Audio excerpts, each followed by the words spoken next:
Cyrus the Great, the king who changed the world. He was the liberator of nations, the founder of an empire that stretched from the Aegean Sea to the Indus River. He was more than a conqueror. He was called the Father by his people, the Liberator by the Babylonians, and the Lawgiver by historians. Cyrus the Great transformed the ancient world with tolerance, strategy, and vision. But how did he rise from a small prince to the ruler of the largest empire the world had seen?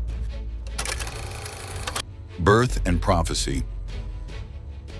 Cyrus was born around 600 BC in Anshan, in Persia. Ancient sources like Herodotus tell of a prophecy. Astyages, king of the Medes, dreamt that his grandson would overthrow him. Fearing this, he ordered the baby killed. But Cyrus was secretly saved and raised by a shepherd. Years later, his true identity was revealed. Rise against the Medes. As an adult, Cyrus returned to claim his birthright. In 550 BC, he led the Persian revolt against Astyages. The Medes' army, many loyal to Cyrus, defected. Astyages was defeated and captured. Cyrus spared him, uniting the Medes and Persians into one kingdom, the start of the Achaemenid Empire. Conquest of Lydia. Next, Cyrus turned west to Lydia. Croesus, famed for his wealth, underestimated him. In 547 BC, at the Battle of Thymbra, Cyrus used clever tactics, including camels to scare the Lydian horses. Sardis fell. Croesus was captured, but Cyrus spared his life and even made him an advisor. Conquest of Babylon.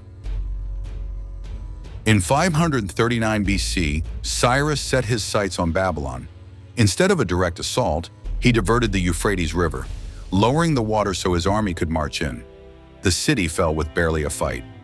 Cyrus respected local gods and released the Jewish exiles. His capture of Babylon is seen as a model of humane conquest. The Cyrus Cylinder. After Babylon's fall, Cyrus issued a declaration inscribed on a clay cylinder. It promised freedom of worship, return of displaced peoples, and respect for local traditions. Often called the world's first charter of human rights, the Cyrus Cylinder stands as a symbol of enlightened rule, leadership, and administration. Cyrus wasn't just a conqueror. He organized his empire into satrapies, each with local autonomy but imperial oversight. He respected diverse languages, religions, and laws. His model inspired future empires, including Rome. Even Alexander the Great admired Cyrus, visiting his tomb centuries later. Death and tomb at Pasargad. Around 530 BC, Cyrus died, possibly fighting nomadic tribes in Central Asia. His tomb at Pasargadae is simple yet majestic, built on step stone.